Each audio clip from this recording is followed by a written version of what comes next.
শৃংখল চলিহাক কিছুদিনৰ বাবে বিৰতি দিলে বীৰ লাচিত সেনাই।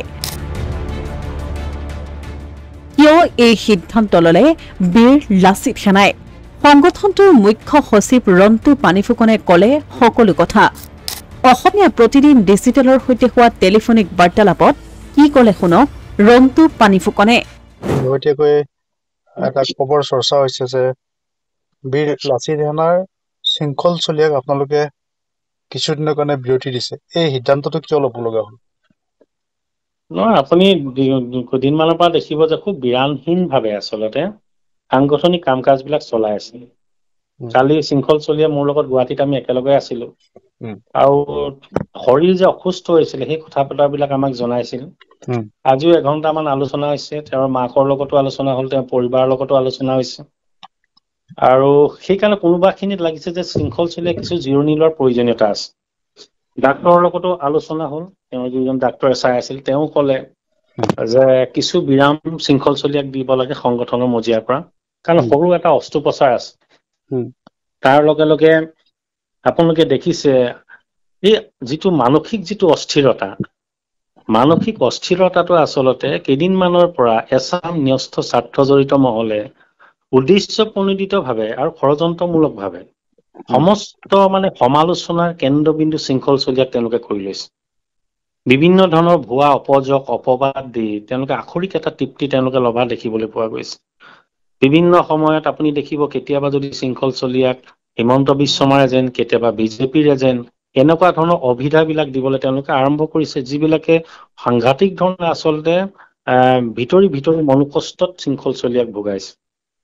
আৰু সেইকাৰণে আপুনি কোনোবাখিনি দেখিব সাংঘাতিক ধৰণে অস্থিৰ হৈ পৰিছে আৰু এই সময়ত জিৰণিৰ অতীৱ প্ৰয়োজন আছিল। সেইকাৰণে আজি আলোচনা হ'ল, তেওঁলোকৰ পৰিয়ালৰ লগত আলোচনা হৈছে, শৃংখল চলিহা মই এনেকৈ কৈ আমাৰ কাৰ্যনিৰ্বাহক যিখন আছিল আলোচনা হৈছে। আলোচনা মৰ্মে এটাই সিদ্ধান্ত হ'ল, শৃংখল চলিয়াই কৈছিল যে মোক 2 মাহমানৰ কাৰণে যদি অকণমান জিৰণি দিয়ে ভাল হয়। কিন্তু আলোচনাৰ শেষত আমি ক'লো যে 1 মাহমান হওক, পৰিয়ালৰ লগত কিছু সময় ব্যতীত কৰক আৰু যিবিলাক ডাক্তৰৰ পৰামৰ্শ কিছু আছে সেইবিলাকো লৈ আগবাঢ়ক। এতিয়া বিশেষ কথা একো নাই, এইখিনিয়ে কথা আৰু। কিন্তু এজন ব্যক্তিক আপুনি কোৱাৰ দৰে বিভিন্ন শক্তিয়ে বিভিন্ন ধৰণে ব্যৱহাৰ কৰিছে, তাৰ পাছত আপোনালোকে ৰাজহুৱাভাৱে এখন নিৰ্দেশনা পত্ৰ দি, যিখন পত্ৰত আপোনালোকে লিখিছে যে সামাজিক মাধ্যম বা সংবাদ মাধ্যমত সংগঠন আপোনালোকৰ বীৰ লাচিত সেনা সন্দৰ্ভত কোনো মন্তব্য কৰিব নোৱাৰিব আৰু এটা নিৰ্দেশনা দিছে যে এইটো আপোনালোকে অনুৰোধো কৰিব পাৰিছে, নিৰ্দেশনা দিছে যে সাময়িকভাৱে আপোনালোকে 1 মাহ বিশ্ৰাম প্ৰদান কৰা হৈছে আপোনাক। এই গোটেই কথাটোৱে এটা বাৰ্তা যোৱা নাই নে যে শৃংখল চলিয়াই যি স্থিতি লৈ আছে আৰু আপুনি কোৱাৰ দৰে যি পক্ষই তেখেতক ব্যৱহাৰ কৰিবলৈ চেষ্টা কৰি আছে, সেই অভিযোগটোকে সত্যতা প্ৰমাণিত কৰি পৰোক্ষভাৱে আপোনালোকে এই নিৰ্দেশনা পত্ৰ দিব লগা হ'ল? আপোনালোকে যদি বীৰ লাচিত সেনাৰ প্ৰত্যেকটো কাম কাজ দেখে, তেতিয়াহ'লে বেলেগ সংগঠনৰ দৰে আমাৰ কাম কাজবিলাক আপুনি নেদেখিব। আমাৰ যিমানবিলাক নিৰ্দেশনা থাকিব এইবিলাক সম্পূৰ্ণ এটা প্ৰক্ৰিয়াৰ মাজেদি আহে। আৰু কথাটো হৈছে যে যিখন আপোনালোকে সামাজিক মাধ্যমতে হওক বা মিডিয়াত আপোনালোকে পালে, এইখন বীৰ লাচিত সেনাৰ ফালৰ পৰা ৰাজহুৱা কোৱা হোৱাই নাই। এইখন আমাৰ কেন্দ্ৰীয় সমিতিৰ কাৰ্যনিৰ্বাহকৰ এটা বস্তু আছিল। শৃংখল চলিয়াৰ কথাটো এনেকুৱা আছিলে যে সেইখন কপি এটা মোক দিয়ক। কপিটো এইকাৰণে বিচাৰিছিলে যাতে তেওঁক যেতিয়া সংবাদ মাধ্যমৰ বিভিন্ন ক্ষেত্ৰত তেওঁৰ বিভিন্ন কাৰণে তেওঁক যেতিয়া আমনি কৰি থকা হয় বা এটা সাক্ষাৎকাৰ লাগে, তাত যাতে দেখুৱাব পাৰে বুলি তেওঁ লৈছিল। কিন্তু আমাৰ যিটো কাৰ্যনিৰ্বাহক যিটো 12জনীয়া গ্ৰুপ, 12জনীয়া গ্ৰুপৰ মাজত এইটো আবদ্ধ আছিল। শৃংখল চলিয়াই কিছু সময় আগত কৈছে, মই ক'লো যে কেনেকৈ কাগজখন ওলাই গ'ল বাহিৰলৈ। সেই কাগজখন তেওঁ এজন সাংবাদিকক দিছিল। সাংবাদিকজনেহে আচলতে তেওঁক বিশ্বাসঘাতকতা কৰি এইটো আপোনালোকৰ সংবাদ মাধ্যমত দৃষ্টিগোচৰ কৰি দিলে। কিন্তু আপোনালোকে যিখন চিঠি 8 আগষ্ট 2025ত যিখন চিঠি আপোনালোকে দিছিল, যিখন চিঠি নম্বৰ VLSA/CEN 10/253/25 আছিল, এই চিঠিখনৰ প্ৰতিলিপি যদি আমি চাওঁ তেতিয়াহ'লে আপোনালোকে তিনিটা ঠাইত দিছিল: কেন্দ্ৰীয় কাৰ্যনিৰ্বাহক, আপুনি কোৱাৰ দৰে কেন্দ্ৰীয় সমিতি আৰু কেন্দ্ৰীয় কাৰ্যালয়। এতিয়া প্ৰশ্ন হৈছে যে এনেকুৱা এখন নিৰ্দেশনা পত্ৰ এনেকুৱা এটা মুহূৰ্তত, যিটো মুহূৰ্তত আপোনালোকে দিয়াৰ পাছত স্বাভাৱিকতে মানুহৰ মনত প্ৰশ্ন উঠিব যে বীৰ লাচিত সেনাই ৰন্তু পানীফুকনৰ লগত শৃংখল চলিয়া কিছু সংঘাত হৈছে। এইটো সঁচা নেকি? এনেকুৱা ধৰণৰ প্ৰশ্ন উঠিছে। বিভিন্ন কথা বতৰা আগতো থাকিব। আপুনি এটা মন কৰিব যে বীৰ লাচিত সেনা সদায় মই কওঁ যে একক অনন্যৰ কিছু পৃথক দৃষ্টিভংগীৰে সংগঠনৰ কাম কাজবিলাক চলায়। সেইকাৰণে সততে যিবিলাক জাতীয় সংগঠন আপুনি লিখিছে তেওঁলোকৰ কাম কৰাৰ পন্থা, তেওঁলোকৰ কাৰ্যসূচীবিলাক যি ধৰণে যায় বীৰ লাচিত সেনাৰ ক্ষেত্ৰত কিছু পৃথক হয়। আৰু সেইকাৰণে যিটো নীতি শৃংখলাৰ মাজেদি চাই বা আপাত দৃষ্টিত কোনোবাখিনিত লাগে যে বীৰ লাচিত সেনা কেনেকৈ চলিছে, কিন্তু বীৰ লাচিত সেনা আপুনি সদায় দেখিব এটা শৃংখলিত ৰূপত বীৰ লাচিত সেনা চলে। অলপ আগতো শৃংখল চলিহাৰ নিজৰ মতামত তেওঁলোকে মন্তব্য ৰাখিছে, মন্তব্যটো তেওঁ কথাখিনি খুব সুন্দৰকৈ কৈছে। আমি এটা পৰিয়াল কিন্তু আমাৰ কিছু কাম কৰাৰ এটা চিষ্টেম আছে আৰু চিষ্টেমটো মতে কাম কৰিছে। এতিয়া কেন্দ্ৰীয় কাৰ্যালয়ত এই বস্তু যেনে ধৰণে ৰাখিব লাগে, জলৈ যাব লাগে কপিবিলাক তাতেই গৈছে, কিন্তু এই বিষয়টো কোনো ফালৰ পৰা আমাৰ ফালৰ পৰা এইটো ৰাজহুৱা কোৱা হোৱা নাই। আৰু দ্বিতীয় কথাটো হ'ল যে বীৰ লাচিত সেনাৰ প্ৰত্যেকজন সৈনিক হোৱাৰ তাৰ আগতো যদি চাই এটা আমাৰ ব্যক্তিগত সম্পৰ্ক থাকে। আমি সদায় বীৰ লাচিত সেনাক এটা পৰিয়াল বুলি কওঁ। পৰিয়ালে ইটোৰ মাজত যি ধৰণৰ বিশ্বাসৰ সাঁকোডাল থাকিব লাগে, আন্তৰিকতা থাকিব, আত্মিকতা ভাৱবিলাক থাকিব লাগে, সেই গোটেইবিলাক বীৰ লাচিত সেনা পৰিয়ালটোৰ মাজত আপুনি দেখিব। গতিকে এই মুহূৰ্তত যদি আপুনি শৃংখল চলিহাৰ লগত কিছু সময় ব্যতীত কৰে, আপুনি ভাবিব যে ল'ৰাটো ভাগৰুৱা হৈছে। এই ল'ৰাটোক ভৱিষ্যতলৈ যদি সম্পদ হিচাপে আমি ৰাখিবলৈ হয় তেতিয়াহ'লে কিছু বিশ্ৰামৰ প্ৰয়োজনীয়তা আছে। দুদিনমানৰ পৰা যি ধৰণে অস্থিৰ হ'বলৈ আৰম্ভ কৰিছে, এইটো আমাৰ কাৰণে, আমাৰ পৰিয়ালটোৰ কাৰণে এটা চিন্তাৰ বিষয়, এটা উদ্বেগজনক বিষয় হৈ আছে। কেনেকুৱা ধৰণৰ অস্থিৰতাৰ কথা কৈছে? শৃংখল চলাই লোৱা স্থিতিটোক অস্থিৰতাৰ কথা কৈছে, যি সমস্যাসমূহক লৈ তেওঁ মাত মাতিছে তাত অস্থিৰতা দেখা পাইছে? নহয়, আপুনি মানুহৰ শৰীৰটোহে এটা কথা। আপুনি আপাত দৃষ্টি শৃংখল চলিয়া 2-3 মিনিটৰ কাৰণে এটা বাইটত আপুনি দেখিছে। তেওঁৰ পৰিয়ালৰ লগত আলোচনা কৰিলে গম পাব যে ল'ৰাটো কেনেকুৱা ধৰণৰ হৈ গৈছে। যেতিয়া আপুনি জাতিৰ কাৰণে ভাল কাম কৰি আছে, সমাজখনৰ হিতৰ কাৰণে আপুনি কাম কৰি আছে, সেই সময়ত এচাম মানুহে যেনেধৰণে তেওঁক হকে বিহকে সমালোচনা কৰে, সমালোচনা অকল কেৱল সৈনিকজনৰ গাতে নালাগে নহয়, সমালোচনা গৈ পিনি ঘৰৰ পৰিয়ালকো গৈ ই সাংঘাতিক ধৰণে তেওঁলোকক ব্যতিব্যস্ত কৰে আছে। আপুনি পৰিয়াল ঘৰখনলৈ যাব লাগে। বিভিন্ন সময়ত বিভিন্ন দল সংগঠনৰ নেতাক সমালোচনা লক্ষ্য কৰি লয়, কিন্তু কেতিয়াও এনেকুৱা ধৰণৰ নজিৰ নাই তেওঁক যে এনেকুৱা ধৰণৰ নিৰ্দেশনা পত্ৰ দি এইটো আপুনি সাংগঠনিক ভিতৰৰ কথা বতৰা। আপুনি যদি চাই এটাই কথা হ'ব যে এই সময়ত শৃংখলৰ যিটো বিশ্ৰামৰ যিটো প্ৰয়োজনীয়তা আছিল সামগ্ৰিক এটা সিদ্ধান্ত, আৰু এইটো শৃংখল চলিয়া সিদ্ধান্ত। গতিকে এই সময়ত সকলোৱে এটাই অনুভৱ কৰিছে যে শৃংখল চলিয়াই নিজেও অনুভৱ কৰিছে যে মোৰ কিছু বিশ্ৰামৰ প্ৰয়োজনীয়তা আছে, য'ত স্বাস্থ্যজনিত কথা বতৰাবিলাক থাকে। এতিয়া কথাখিনি আলাপ আলোচনাৰ মাজেৰে হ'ব পাৰিলেন, কিন্তু এনেকুৱা ধৰণৰ নিৰ্দেশনা পত্ৰ এখন আলাপ আলোচনাৰ মাজেৰে হৈছে। আপোনালোকে আপাত দৃষ্টিত বীৰ লাচিত সেনাৰ ভিতৰৰ যিবিলাক কৰ্মসূচী, কাৰ্যপন্থা যি ধৰণৰ ৰূপৰেখাত চলে, সেই কথাখিনি নিশ্চিতভাৱে আপুনি গম নাপাব। যদি বীৰ লাচিত সেনা এজন সৈনিক হোৱা হলে আপুনি কথাখিনি গম পালে হয়। গতিকে এইটো আমাৰ এটা নিজস্ব এটা প্ৰক্ৰিয়া, নিজৰ প্ৰক্ৰিয়াৰ মাজেৰে গম নাপালেও, কিন্তু আজি শিৱসাগৰত নাগৰিক সভাখন অনুষ্ঠিত হোৱাৰ পাছত যেতিয়া শৃংখল চলিহাই সেই সভাখনৰ পৰা ওলাই আহিলে, বিভিন্ন ধৰণৰ প্ৰত্যাহ্বান, এক প্ৰকাৰৰ প্ৰত্যাহ্বান সন্মুখীন হৈ আৰু তেওঁ গ্ৰহণ কৰা স্থিতি আৰু তেওঁক বিজেপিৰ বা মুখ্যমন্ত্ৰীৰ এজেণ্ট হিচাপে অভিহিত কৰাৰ এটা প্ৰক্ৰিয়া, অখিল গগৈয়ে তেওঁৰ বিৰুদ্ধে তোলা অভিযোগ, এই সকলোখিনি কথাৰ পাছত এই চিঠিখনে বিশেষ তাৎপৰ্য বহন কৰা নাইনে? এনে আপাত দৃষ্টিত বেলেগ মানুহৰ কাৰণে হ'ব পাৰে এইটো কথা, কাৰণ সততে মানুহৰ মাজত কিছু চিন্তাৰ উদ্বেগ হৈছে। কিন্তু আমি বীৰ লাচিত সেনা পৰিয়ালে আমি এটা কথা জানো যে এই মুহূৰ্তত আমি পৰিয়ালটো কেনেধৰণে থাকিব লাগিব। শৃংখল চলিহাৰ যিবিলাক শাৰীৰিক কথা বতৰা আছে সেইবিলাক কথা ৰাজহুৱা কৰা বিষয় নহয়, এজন মানুহৰ এইটো ব্যক্তিগত কথা বতৰা। গতিকে এই মুহূৰ্তত যিবিলাক কাম কাজ কৰিব লাগে, ডক্তৰৰ কিছু পৰামৰ্শ আছে, এই কথাখিনি মই এতিয়া ইচ্ছা কৰিলেও আপোনাক মই ক'ব নোৱাৰো। তাৰমানে আপুনি ক'ব বিচাৰিছে নেকি শৃংখল চলিহা মানসিক স্বাস্থ্য ভাল নহয়? মানসিক স্বাস্থ্যটো মানসিক ৰোগী বুলি আপুনি ক'ব বিচৰা নাই, মানসিক কিন্তু ৰোগী বুলি কোৱা নাই, শাৰীৰিকভাৱে আপুনি কিছু যি ধৰণে অসুস্থ। কথাখিনি কৈছে সেই কথাখিনি এতিয়া এনেকুৱা এটা পৰ্যায়ত এনেকুৱা এটা কথা প্ৰতিফলিত হৈছে যে শৃংখল চলিহাই যি কি কয় সেই কথাখিনি তেওঁ নিজে বুজি নাপায়। শৃংখল চলিহাৰ তেনেকুৱা এটা হৈ থকা নাই। এটা সুস্থ সবল মন হবলৈ হলে স্বাস্থ্যটো তেওঁ ঠিকে থাকিব লাগিব।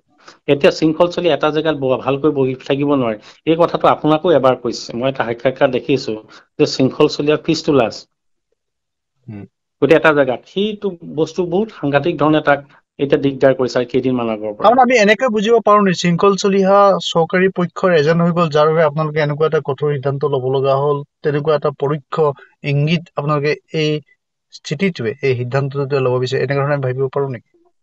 তেনেকুৱা ফুল কথা থকা হলে পৰিয়ালৰ মাজত কেনেকে থাকিব? এইটো যিটো হৈছে আলাপ আলোচনা শৃংখল চলিয়া কিছু এটা সৰু অস্ত্ৰোপচাৰ কৰিব, 2 এদিনতে কৰিব। তাৰ সমান্তৰালভাৱে কিছু পৰিয়ালক সময় দিয়াৰ প্ৰয়োজনীয়তা আছে। তাৰ লগে লগে তেওঁ নিজক সাজু হ'বৰ কাৰণে কিছু সময় বিচাৰিছে। আৰু সংগঠনৰ মুখিয়াল হিচাপে সংগঠনৰ দায়িত্বত আমি থকা হিচাপে তেওঁ বিচৰা যিটো সময় তেওঁ নিজে বিচাৰিছে আমাৰ মাজত, সেইটোক আমি দিয়াটো আমি এই সময়ত সকলোৱে প্ৰয়োজন বোধ কৰিলো। কিন্তু আৰু কিন্তু সেই মত শৃংখলচলীয়া কণ্ঠ বহু লোকে এটা অসমীয়া জাতীয় জীৱনৰ এটা কণ্ঠ হিচাপে গ্ৰহণ কৰিছিল। সেই সময়ত শৃংখলচলীয়াক আপোনালোকে, যদি আপুনি কোৱাৰ দৰে তেওঁ এনেকুৱা ধৰণৰ জটিলতাৰ সৃষ্টি হৈছিল, তাৰ বাবে আলাপ আলোচনাৰ মাজেৰে তেওঁক উপযুক্ত চিকিৎসা ব্যৱস্থা কৰাৰ বিপৰীতে এই ধৰণে আপোনালোকে প্ৰেৰণ কৰা স্থিতিয়ে এনেকুৱা এটা বাৰ্তা সমাজৰ মাজলৈ গ'ল নেকি যে শৃংখল চলিহাৰ এই উচ্ছৃংখল আপোনালোকৰ দৃষ্টিৰে বা বহুতৰ দৃষ্টিৰে এই কাৰবাৰটোৱে অসমীয়া জাতীয় সংহতিত, আমাৰ জাতীয় জীৱনৰ সংহতিত এটা প্ৰভাৱ পেলাইছে, সেই ইংগিতটো বহন কৰিলে নেকি? কোনো ফালৰ পৰা ইংগিত বহন কৰা নাই এই গোটেই কথাটোৰ। বিৰাট কথাটো আহিছে যে শৃংখল চলিয়াক যি ধৰণে মানুহে ভাল পায়, বীৰ লাচিত হত্যাটোক যেনেধৰণে মানুহে ভাল পায়, গতিকে সেইকাৰণে শৃংখল চলিয়া সদায় শৃংখল চলিয়া হৈ থাকিব লাগিব। শৃংখল চলিয়া সদায় সুস্থ শৰীৰে থাকিব লাগিব, সুস্থ মন লৈ থাকিব লাগিব। তাৰ কাৰণে এজন মানুহে গোটেই দিন ৰাত যেতিয়া কাম কৰি গৈ থাকে, আজি কেইদিনমানৰ আগত, আজি 5টা দিনৰ আগত বিৰামহীনভাৱে কাম কৰাৰ কাৰণে মোৰ নিজৰ ব্যক্তিগত জীৱনতে বাথৰুমত গৈ পিনি মই গমেই নাপাওঁ, চেঞ্চ যেতিয়া আহিছে দেখিছো যে মই বাথৰুমত পৰি আছো, সেইফালে কেৱল তেজ তেজ তেজ। গতিকে মইতো ডক্টৰ ৰেষ্টতে আছো এতিয়াও। গতিকে একেই চিন্তন, একেই ধৰণৰ প্ৰক্ৰিয়া আমাৰ সৈনিক বিলাকৰ মাজতো হওক, এই কথাটো কেতিয়াও আমি নিবিচাৰো। আপুনি আৰু আপুনি যেতিয়া আপুনি সংগঠনটো বীৰ লাচিত সেনা মুৰব্বী হিচাপে আপুনি কৈছে শৃংখলচলীয়া শেহতীয়া কাৰ্যকলাপ, শৃংখলচলীয়া শেহতীয়া অস্থিৰতাই বাবে আপোনালোকে সিদ্ধান্ত লৈছে। আপোনালোকৰ দৃষ্টিত শৃংখলচলীয়া এই অস্থিৰতাৰ কোন কোনকেইটা ঘটনাত ফুটি উঠিছে? কোনো ক্ষেত্ৰত নহয়, এইটো সম্পূৰ্ণ স্বাস্থ্যজনিত। শৃংখল চলিয়াৰ আপুনি ঘৰতো বা তেওঁলোকৰ আপোনাৰ ব্যক্তিগত সম্পৰ্ক আছে, আপুনি কথা পাতিলেও গম পাব যে শাৰীৰিকভাৱে কোনোবাখিনিত অকণমান ভাগৰুৱা অনুভৱ কৰিছে। গতিকে এই সময়ত ভৱিষ্যতলৈ শৃংখল চলীয়া হৈ থাকিবলৈ হলে আপুনি যেনেধৰণে কৈছে জাতীয় জীৱনৰ এটা আপুৰুগীয়া সম্পদ হিচাপে থাকিবৰ কাৰণে এই ভাগৰুৱা মানুহটোক কিছু সময়ৰ প্ৰয়োজন হৈছে, বিশ্ৰামৰ প্ৰয়োজন হৈছে। আৰু এই বিশ্ৰাম শৃংখল চলিয়াই নিজে বিচাৰিছে। গতিকে আমি ভাবো যে এই সমূহত কেৱল আমি ব্যক্তি আপুনি স্বাৰ্থপৰ হলেওতো নহব, এজন ল'ৰা সুস্থ সবল হৈ থাকিব লাগিব। গতিকে এইটো ক্ষেত্ৰত এটা সামগ্ৰিক যিটো তেওঁ বিচাৰিছে সিদ্ধান্ত হৈছে, তাত আৰু বিশেষ বেলেগ কথা একো নাই। আৰু এমাহৰ পিছতে, তাৰ আগতো আপুনি যদি তেওঁ সুস্থ সবল হৈ আহে, এমাহৰ আগতো শৃংখল চলিয়াক অসমৰ সমস্যাৰ ক্ষেত্ৰত এটা শক্তিশালী ৰূপত জাগ্ৰত ৰূপত দেখিবলৈ পাব। ৰন্তু পানৈফিকন ডাঙৰীয়া, আপুনি অলপ আগতে কলে যে শৃংখল চলিহাৰ দৰে আপুনিও শাৰীৰিক কিছু জটিলতাৰ সন্মুখীন হৈছে, আপুনি নিজ মুখে কলে। কিন্তু সেই শাৰীৰিক জটিলতাৰ বাবে আপোনাৰ ক্ষেত্ৰত শৃংখল চলিহাৰ দৰে এনেকুৱা ধৰণৰ মানে কিছু বিৰতিৰ প্ৰয়োজন নাইনে? আপোনাৰ ক্ষেত্ৰতো সেইটো হোৱা নাই? মইতো বিৰতিতে আছো মাজতে, মই তেনেকুৱা 3 ধৰণৰ মাহৰ মই নিৰ্দেশনা বিৰতিত আছো। পত্ৰতো ৰাজহুৱা হোৱা নাই? আপোনালোকৰ বিৰতিত সংগঠনৰ মজিয়াৰ পৰাতো তেনেকুৱা ধৰণৰ নিৰ্দেশনা পত্ৰ দিয়া হোৱা নাই যে ৰন্তু পানৈফিকনে ইমান দিনৰ বাবে আপুনি বিৰতিত থাকিব? আপুনি এতিয়া সংবাদ মাধ্যমে যেনেধৰণে কাজিয়া লগাবৰ কাৰণে চেষ্টা কৰে এটা প্ৰক্ৰিয়া লৈ, আপুনি সেই লাইনটোত গৈছে। নহয় ৰন্তু পানৈফিকনো যুগ 3 যুগ মাহৰ অব্যাহতি পত্ৰ মই নিজে, তাতে মোৰ কাগজ আছিল। কিন্তু সেই সময়ত ৰন্তু পানৈফিকনৰ কাগজখন সংগঠনৰ মজিয়াত আছিল। মই কোনোবা সাংবাদিকক মই বিশ্বস্ত হিচাপে ভাবি মই সাংবাদিকৰ হাতত মোৰ সেই পত্ৰখন মই প্ৰেৰণ কৰা নাছিল। সেইখন যিটো আপুনি দিছিল, শৃংখল চলিয়াই এতিয়া কৰিলে। সেইখন আপুনি দিছিল, অব্যাহতি পত্ৰখন আপুনি দিছিল। কাৰণ আজি মোৰো আপুনি তেনেকুৱা পত্ৰ আছিল, নহয়, যেতিয়া মই এটা সেইখন টাইমত অব্যাহতি বিভিন্ন, পত্ৰ আপুনি হয়তো দিছিল, কিন্তু আপুনি কিমান দিনৰ অব্যাহতি কেতিয়াৰ পৰা লৈছিল?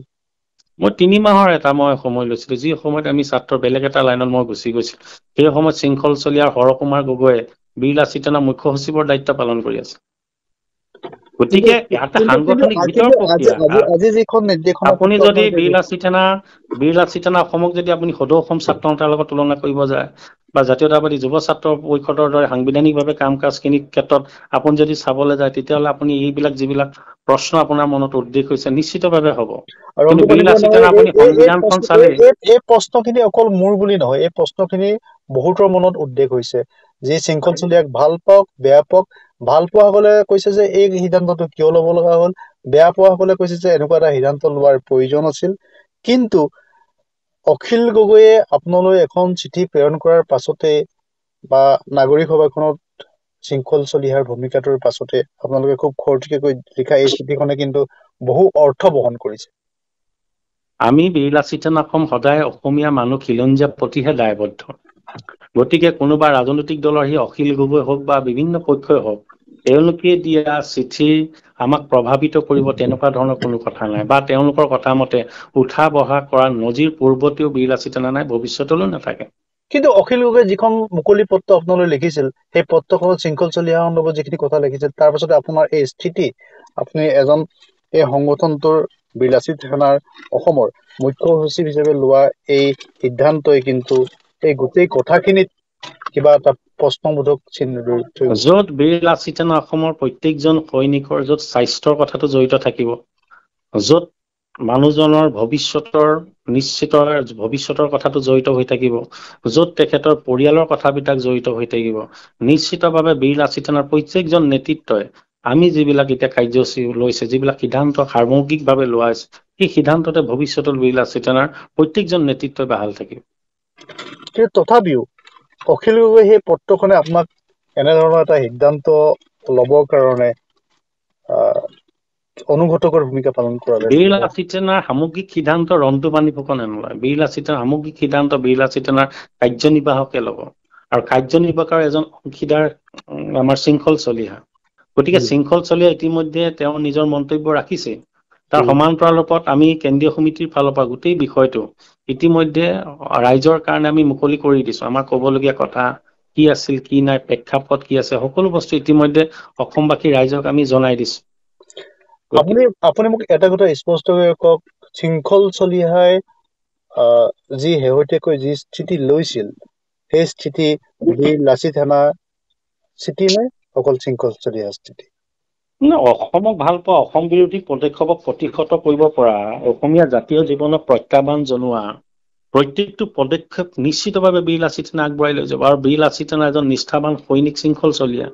গতিকে বীৰ লাচিত সেনাৰ লক্ষ্য উদ্দেশ্যক লৈতো শৃংখল চলিয়া আগবাঢ়ি যাব। শৃংখল চলিহা স্থিতিটোত আপোনালোকৰ সমৰ্থন আছে, কেনেকৈ আপোনালোকে ভাবিব পাৰিলে যে শৃংখল চলিহা এই কাম কাজবোৰ তেওঁ মানসিক বা স্বাস্থ্যগত কাৰণত তেওঁ ল'ব নোৱাৰা, তেওঁ কৰিব নোৱাৰা সিদ্ধান্ত? এই কথাটো আপোনালোকে কৈ আছে এতিয়া এই কথাখিনি যে শৃংখল চলিহা ল'ব নোৱাৰে, এই কথাটো এষ্টাব্লিছ আপোনালোকে কৰিছে, আপোনালোকৰ এই শেহতীয়া সেইটো আপোনালোকৰ প্ৰত্যেকৰে জীৱনৰ দৃষ্টিভংগী বিলাক পৃথক পৃথক হ'ব। আপুনি যেনেধৰণে চাইছে বা সি একেধৰণৰ কথা আমি বিভিন্ন বেলেগ বেলেগ ক্ষেত্ৰত নিজৰ পৰিয়ালটোৰ মাজত আমি চাইছো। এটা শব্দত আপুনি কওক, শৃংখল চলিহা আপোনালোকৰ দৃষ্টিত শাসক পক্ষৰ ওচৰত বিকি গ'ল নেকি? শৃংখল চলিহা আজিৰ তাৰিখতো বীৰ লাচিত সেনাৰ এজন সৈনিক, ভৱিষ্যতলৈ বীৰ লাচিত সেনাৰ সৈনিক হৈ থাকিব, আৰু বীৰ লাচিত সেনাৰ সত্তাটোৱে কেতিয়াও কাৰোবাৰ ক্ষেত্ৰত আপোচ নকৰে। শৃংখল চলিহাৰ ভূমিকা, শেহতীয়া ভূমিকাক লৈ আপোনালোকৰ বীৰ লাচিত সেনাৰ নেতৃত্ব নাৰাজ নেকি? মই কৈছো নহয়, বীৰ লাচিত সেনাৰ আজিৰ তাৰিখত শৃংখল চলিহা বীৰ লাচিত সেনাৰ এজন সৈনিক, নিষ্ঠাবান সৈনিক। বীৰ লাচিত সেনাৰ কৰ্মসূচী, বীৰ লাচিত সেনাৰ লক্ষ্য উদ্দেশ্যকে বীৰ লাচিত সেনাৰ প্ৰত্যেকজন সৈনিকে আগবঢ়াই লৈ যাব। গতিকে তাত মত দ্বিমতৰ কোনো কথাটোৱেই নাথাকে। গতিকে চাৰিওফালৰ পৰা যদি শৃংখল চলিহা সত্তাটো কোনোবা শেষ কৰিব বিচাৰিছে, তেতিয়াহ'লে এইটোতো আৰু কেনেধৰণৰ সম্ভৱ? মই আপোনাৰ পৰা পোনপটীয়াকৈ জানিব বিচাৰিছো, শৃংখল চলিহাৰ শেহতীয়া স্থিতি, এই স্থিতিটোক লৈ আপোনালোক সুখী নহয় নেকি? আপুনি এটা শব্দ উত্তৰ দিয়ক, সুখী হয় নে নহয়? বীৰ লাচিত সেনাৰ গোটেই কথাখিনি সংবাদ মেলৰ জৰিয়তে আমি দৃষ্টিগোচৰ কৰাইছো। শৃংখল চলিহা স্থিতিটো কোনটোনো? সন্দিগ্ধযুক্ত নাগৰিকক ইয়াত উচ্ছেদ যিটো কৰিছে, আমাৰ বিভিন্ন ক্ষেত্ৰত আমাৰ ভাবুকি তৈয়াৰ কৰিছে, আমাৰ ৰাজনৈতিক প্ৰভুত্ববাদলৈ কোনোবাখিনিত বিঘ্নিত কৰিছে, ভয় ভাবুকি কৰি তাৰ পৰা যাতে উদ্ধাৰ কৰিব পৰা বিষয়বিলাকে শৃংখল, আৰু এই বিষয়টো শৃংখল চলিহাৰ বিষয় নহয়, এইটো বীৰ লাচিত সেনাৰ সামগ্ৰিক দৃষ্টিভংগী, আমাৰ মতাদৰ্শ। গতিকে বীৰ লাচিত সেনাৰ প্ৰত্যেকজন সৈনিকে বীৰ লাচিত সেনাৰ লক্ষ্য উদ্দেশ্যকে বহুত সংস্থাপন কৰি আগবাঢ়ি যাব। গতিকে তাত বীৰ লাচিত সেনাৰ মন আছে না? যদি বীৰ লাচিত সেনাৰ সমৰ্থন নথকা হলে শৃংখল চলিহা কেনেকে বীৰ লাচিত সেনাৰ সৈনিক হৈ থাকিলে হয়?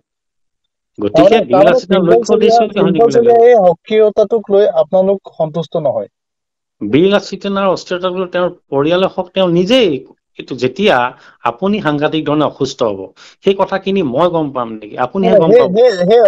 গতিকে আপুনি যেতিয়া অসুস্থ হ'ব, আপুনি কব যে আপোনাৰ কিছু বিশ্ৰামৰ প্ৰয়োজন হৈছে, আপুনি কোনোবা এজন অসুস্থ হলে তেওঁ চিকিৎসালয়ত ভৰ্তি হ'ব, চিকিৎসকে চিকিৎসা ব্যৱস্থা কৰিব, আৰু এটা কথা ঠিক যে কোনোজন ব্যক্তি চিকিৎসা ব্যৱস্থা কৰোঁতে তেওঁ চিকিৎসা সম্পৰ্কীয় কথা বতৰাবিলাক সম্পূৰ্ণ গোপনীয় আৰু ব্যক্তিগত হয়, তাত কোনো ধৰণৰ আপোনাৰ সামাজিক বা এনেকুৱা ধৰণৰ হেৰি, কিন্তু আপোনালোকে গোটেই বিষয়টোক এটা খুব সুপৰিকল্পিতভাৱে এনেকুৱা ধৰণে প্ৰজেক্ট কৰিলে যিটো বিষয়ক লৈ পিনি মানুহৰ মাজত প্ৰশ্ন হৈছে। মই এটা কথা বিষয়টো বিল আছিলে প্ৰজেক্ট মানে বিষয়টো সংবাদ মাধ্যমে কৰিছে, সংবাদ মাধ্যমে বিভিন্ন বেলেগ বেলেগ নেৰেটিভ আনি কৰিছে। সেই সুযোগ গ্ৰহণ কৰিব পৰাকে আপোনালোকে এই চিঠিখন লিখিছে? নহয়, এইটো কৰিছে, সংবাদ মাধ্যমে কৰিছে চিঠিখন। এইটো বিল আছিলে এটা আভ্যন্তৰীণ বিষয়, আপোনাক কেনেকে কব? বিল আছিলে কব নেকি যে চিঠিখন কেনেকে লিখিব লাগে, কাক দিব লাগে, বেলেগক ল'ব নেকি? বিল আছিলে এখন নিজস্ব সংবিধান আছে, কিন্তু নিজস্ব অনুষ্ঠান আছে, সেইমতে কাম কৰিব। কিন্তু বীৰ আছিধানাটো চিকিৎসকো নহয়, আপোনালোকে কোৱাৰ ধৰণে তোমাৰ স্বাস্থ্য বেয়া হৈছে, তুমি ব্যৱস্থা আজি আপুনি যিটো প্ৰতিষ্ঠানত আপুনি চাকৰি কৰি আছে, আজি আমাৰ সন্দিকৈ ডাঙৰীয়াই প্ৰতিষ্ঠান, আপুনি যদি অনুভৱ কৰিছে যে অসুখীয়া, আপোনাৰ প্ৰতিষ্ঠানটো মুৰব্বীয়ে কব নেকি নাই নহয় আপুনি কাম কৰিবই লাগিব, এই সময়ত কথা আছে য'ত আপোনাৰ জীৱন মৰণৰ কথাবিলাক জড়িত হৈ থাকিব? কিন্তু মোক এনেকুৱা তেতিয়াহ'লে আপুনি বিশ্ৰাম, আপুনি যেতিয়া মালিকক কব যে আপোনাৰ বিশ্ৰামৰ প্ৰয়োজন হৈছে, আপুনি চিকিৎসকৰ প্ৰয়োজন, গতিকে সেই বিষয়টোকে যেতিয়া বিপথে পৰিচালিত কৰিবৰ কাৰণে চেষ্টা কৰে। সেই চিঠিখন মোৰ স্বাস্থ্য বেয়া, মই বিশ্ৰাম বিচাৰো, সেই চিঠিখন শৃংখল চলিয়াৰ পৰা আহিব লাগিছিল। সেই চিঠিখন আপোনালোকৰ ফালৰ পৰা কিয় গ'ল, সেইটোতো ডাঙৰ প্ৰশ্ন। নিশ্চিতভাৱে এইটো কাম কৰা, এইটো বিল আছিখন, এইটো কাম কৰা এটা নিজস্ব প্ৰক্ৰিয়া, ই এটা মাধ্যম, এটা চিষ্টেম, আৰু এইটোৰ মতে বিল আছিখন চলে। গতিকে যেতিয়া আলোচনা হ'ব সেইটো কৰিব। আপুনি এই কথাটো স্বীকাৰ কৰে নে যে এনেকুৱা এখন পত্ৰ যে মই কাম কৰিব নোৱাৰো? আপুনি কৈছে যে মই বিৰতি লৈছিলো, আপুনি দিছিল এখন চিঠি, আপোনাক নিৰ্দেশনা পত্ৰ দিয়া নাছিল? নিশ্চিতভাৱে মোলৈ আহিছে। কিন্তু আপুনি এতিয়া বিল আছিনা প্ৰত্যেকজন সৈনিকে জানিবলৈ হলে এটা নিৰ্দেশনা যাব নে নাযায় যে আজিৰ পৰা ৰন্তু পানী ফুকনে সংগঠনৰ মুখ্য সচিব দায়িত্বৰ পৰা 3 মাহৰ কাৰণে এইটো দিয়া হৈছে, তেখেতৰ ঠাইত আজি আমুক চিঠিখনৰ ভাষা, চিঠিখনত লেখা কথাবোৰে বহু কথা, বহু অৰ্থ বহন কৰে। আপুনিও জানে, ময়ো জানো।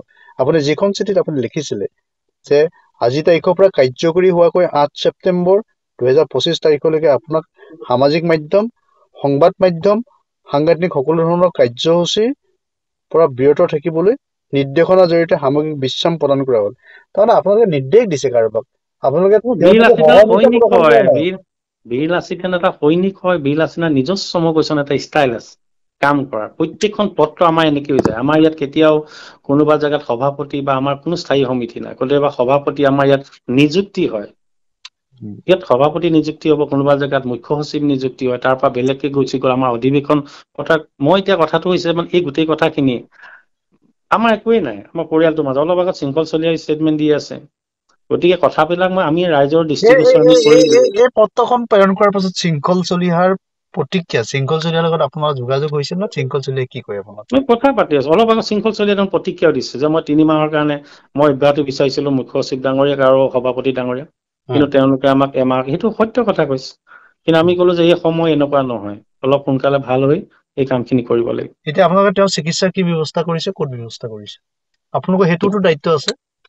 সেইটো দায়িত্ব আমি কম, এইটো সমাজ ৰাজহুৱাকে জনোৱা বিষয় বুলি মই শৃংখল চলিয়া এটা কণ্ঠ, বিল আছিছানাৰ সম্পদ, আপোনালোকে শৃংখল চলিয়া, আপোনালোকে অকল চিঠি এখন লিখি দায়িত্ব সামৰিলে নহব, আপোনালোকে ক'ত চিকিৎসা ব্যৱস্থা, এই দায়িত্বটো কৰিব, এইটো ৰাজহুৱাকে কৰা মই ভাবো যে বিষয় নহয়। আপোনালোকে গোটেই নিজৰ মানুহখিনি ক'ত কি কৰিব শৃংখল চলিয়া যে এই কথাটো আপোনালোকে এষ্টাব্লিছ কৰি দিলে। আৰু এটা কথা, এই জটিল মুহূৰ্তত আপোনালোকে বিভিন্ন ধৰণে এই চিঠিখনৰ জৰিয়তে বহু কথা ভবা অৱকাশ দিলে। এতিয়া মই সুধিছো, শৃংখল চলিহাৰ চিকিৎসা ব্যৱস্থা ক'ত কৰিব, কেতিয়া কৰিব, কোনে কৰিব? সেইটো আমাৰ পৰিয়ালত কৰিব। এইটো বিল আছিথনে নিৰ্ণয় কৰিব, কেনেকে কৰিব, কি কৰিব। মই ভাবো যে এইটো বিষয় ৰাইজক জনোৱাৰ বিষয় নহয়, এইটো আমাৰ আভ্যন্তৰীণ নিজস্ব বিষয়। ধন্যবাদ ৰন্তু ফুকন ডাঙৰীয়া। ধন্যবাদ।